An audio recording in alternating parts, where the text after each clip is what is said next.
सोचा तो बहुत कुछ है कि मेरे को ये करना है, वो करना है, उस पे चढ़ना है, उस माउंटेन में जाना है, लेकिन उसके लिए भी मेरे सामने बहुत ज्यादा चैलेंजेस है। जब कंप्लीट होगा तो तब तो पता चली जाएगा आप लोगों को। जी हाँ, आपने जिनकी आवाज सुनी उन्होंने ना सिर्फ अपनी हिम्मत का परिचय दिया बल्कि पूरे भारत का सर भी गर्व से ऊंचा कर दिया। चोंगजिंग एंगमो भारत की पहली दृष्टि दिव्यांग महिला जिन्होंने माउंट एवरेस्ट की चोटी को फतेह कर इतिहास रच दिया। तो आइए जानते हैं उनकी कहानी उन्हीं की जुबानी। तो फ्रेंड्स, 91.2 NIVH हेलोदून से मैं हूँ आरजे आशा और मैं हूँ आरजे लक्ष्मी।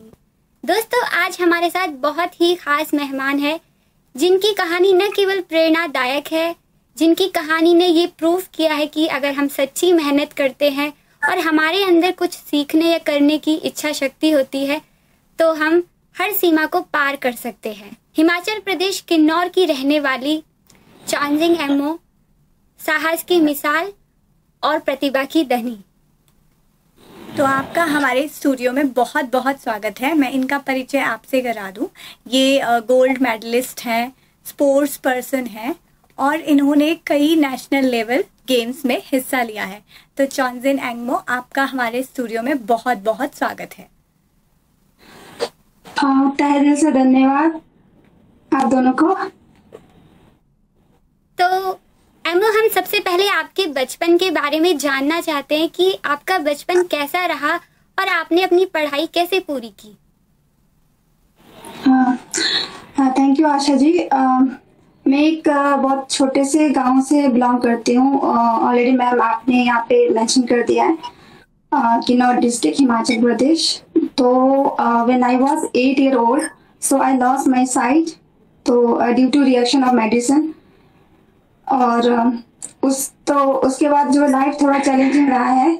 और गांव में आपको पता है कि एज अ विजुअली चैलेंज इनको नहीं पता होता कि इनको कैसे मतलब पढ़ाया जाए, कैसे वो किया जाए।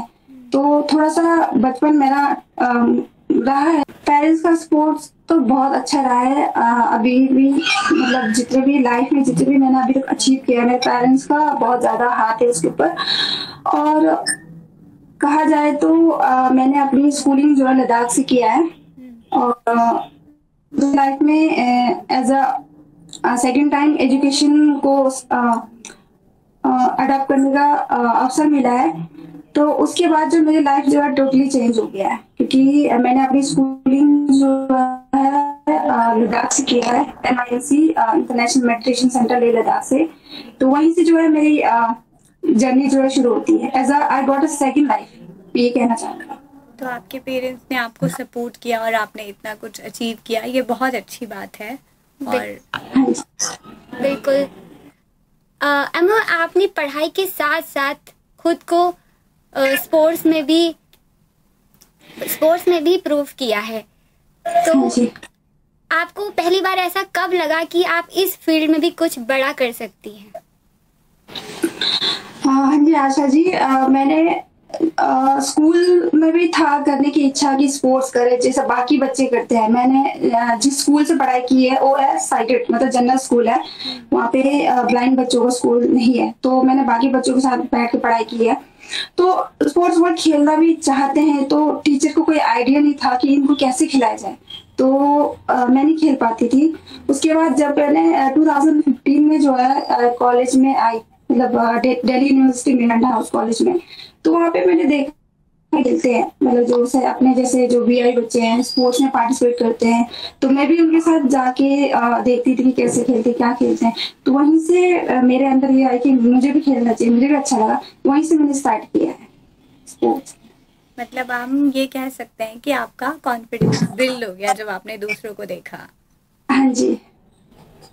तो आप बहुत सारे आपने नेशनल गेम्स खेले हैं, बहुत सारे मेडल्स आपको मिले हैं। मैम, अवार्ड्स को लेकर अगर कहूँ तो ये मेरी लाइफ में बहुत बड़ा मतलब इम्पोर्टेंट रोल प्ले करता है, क्योंकि जितने भी मैंने अचीवमेंट अपनी लाइफ में किया है, मतलब अचीव किया है, वो सब जब करती हूँ तो बहुत डिफिकल्ट फेस किया है मैंने। But it's not easy for me to achieve all the things. तो जब इस चीज के लिए सेलेक्ट होते हैं अवार्ड के लिए, और मैं उस स्टेज पे जाके अवार्ड रिसीव करती हूँ, तब लगता है कि अब तक जितने भी डिफिकल्ट फेस किया है, मतलब जो भी मैंने चीज किया है, मैंने प्रॉब्लम फेस किया है, तो उस चीज का जो है मेहनत का फल मुझे आज मिल रहा है।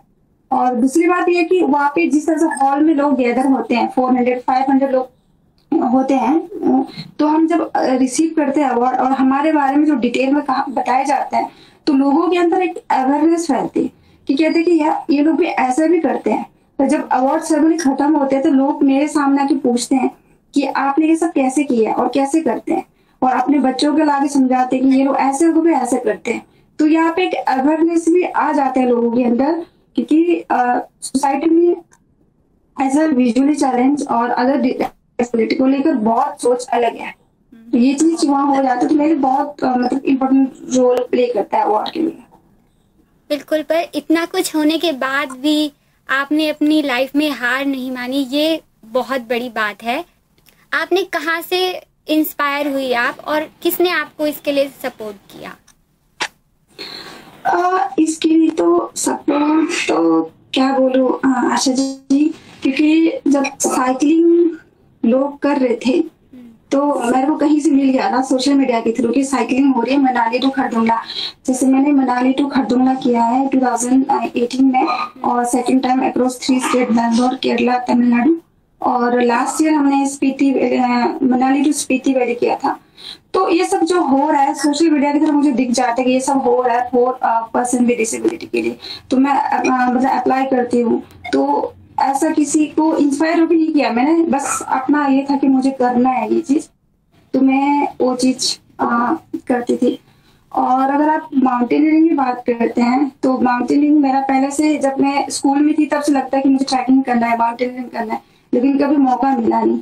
और उसके बाद मैंने जैसे 2016 में मुझे बेसिक कोर्स करने का मौका मिला मनाली से, तो वहाँ पे मुझे हम लोग 30 लोग थे, 30 में से आउट ऑफ 30 मुझे बेस्ट ट्रेनिंग अवार्ड मिला। तब मुझे वहां से लगा कि यार माउंटेनियरिंग बहुत अच्छा है, तो उस फील्ड में मैं और करूँ, क्योंकि मुझे वहाँ पे ये सीखने को मिला कि माउंटेनियरिंग ऐसी चीज है कि वहाँ पे हमें नॉट ओनली फिजिकली मेंटली भी स्ट्रॉन्ग होने में बहुत हेल्प मिलता है। तो मैंने वहीं से अपनी जर्नी शुरू किया माउंटेनियरिंग फील्ड में। क्या बात है। और आपने माउंटेनियरिंग का बेस कैंप भी पूरा किया है, तो उसका एक्सपीरियंस आप हमारे लिसनर्स के साथ शेयर कीजिए प्लीज।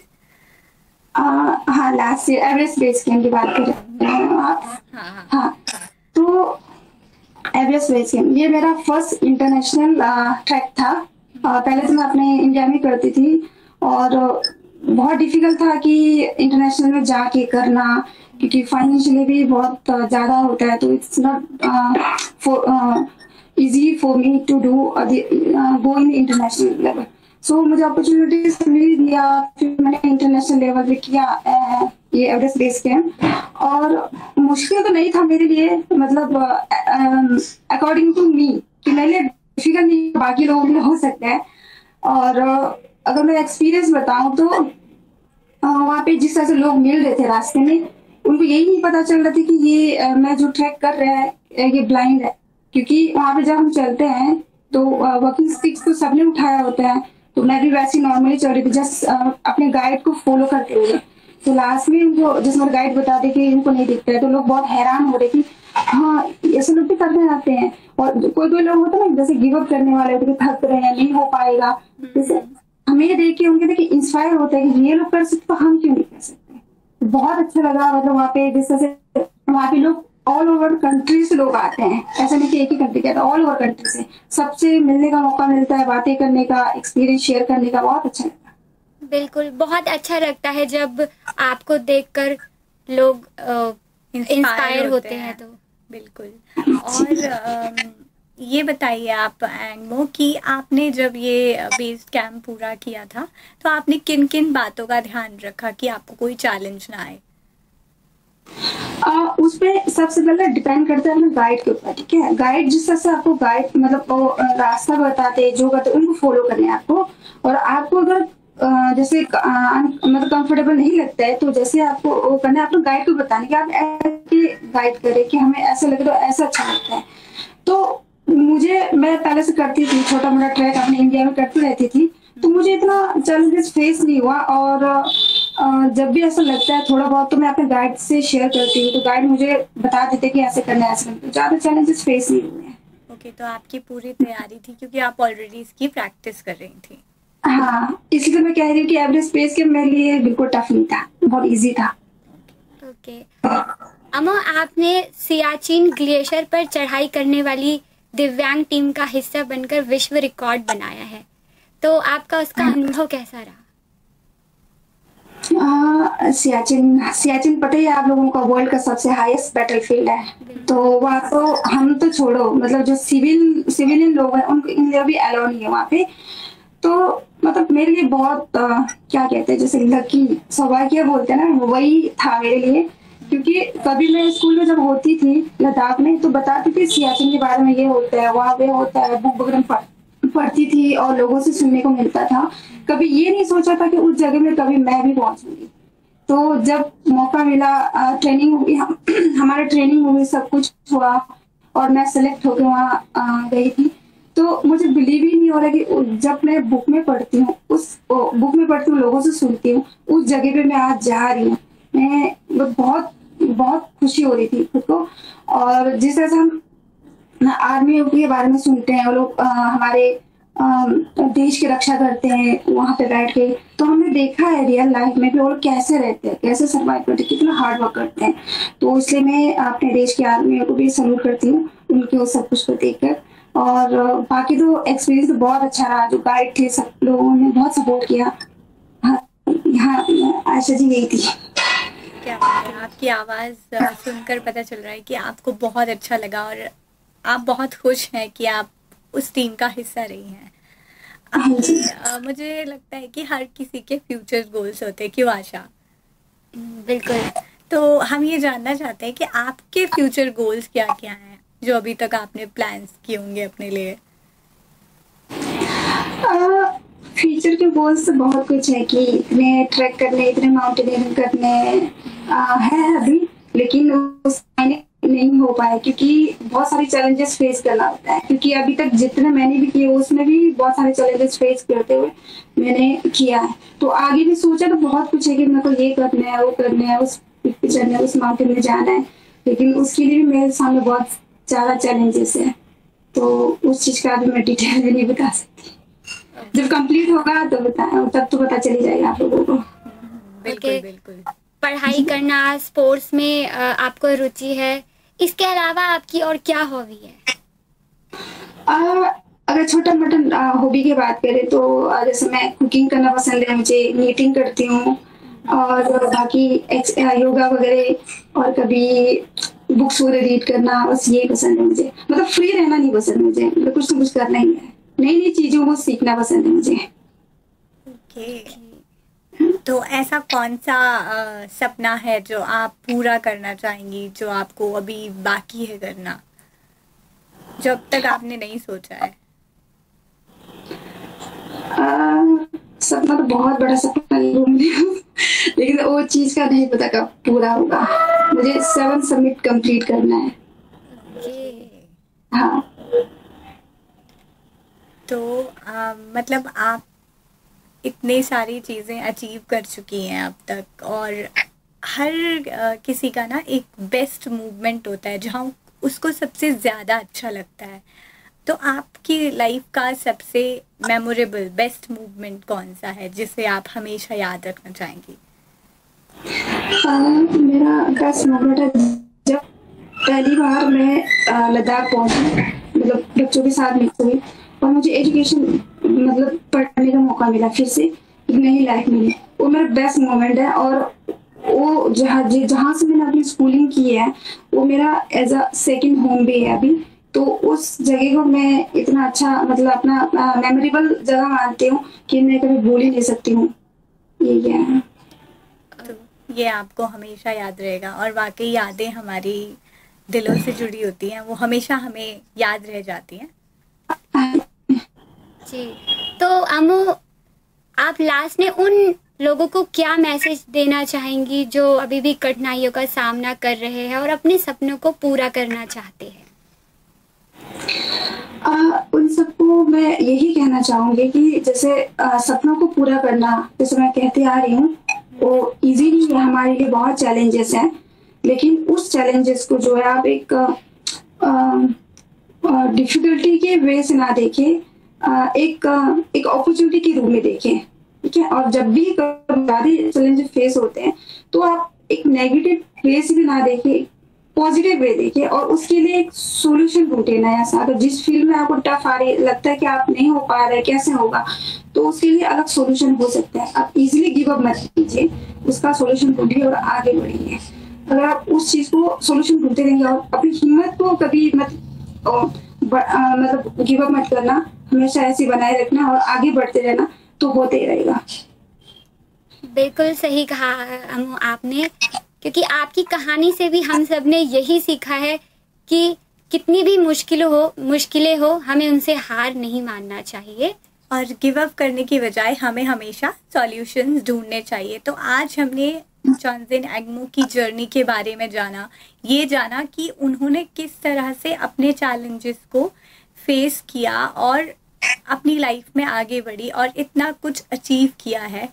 तो आपकी जो कहानी है और आपके जो अचीवमेंट्स हैं उनसे हम सभी इंस्पायर हैं और हम सभी अपनी लाइफ में आगे बढ़ने की कोशिश करते हैं और हम सभी कुछ ना कुछ सीखते हैं, हर किसी ना किसी से। हमने भी आपसे बहुत कुछ सीखा। आपसे बात करके एंगमो हमें बहुत अच्छा लगा और आपकी जो जर्नी थी वो बहुत ही खूबसूरत और चैलेंजिंग है। तो हम विश करते हैं आपके लिए कि आपके जितने भी ड्रीम्स हैं वो सारे पूरे हों और आप ऐसे ही बहुत सारी सफलताओं को पार करें। तो हम फिर मिलेंगे किसी और नए एपिसोड के साथ। तब तक के लिए इतना ही। मुझे जी आप दोनों को भी धन्यवाद मुझे यहाँ पे बुलाने के लिए और कुछ बोलने के मौका देने के लिए धन्यवाद। जी थैंक यू सो मच अम्मू। और दोस्तों अब हमें दीजिए इजाज़त और सुनते रहिए 91.2 NIVH हेलो दून।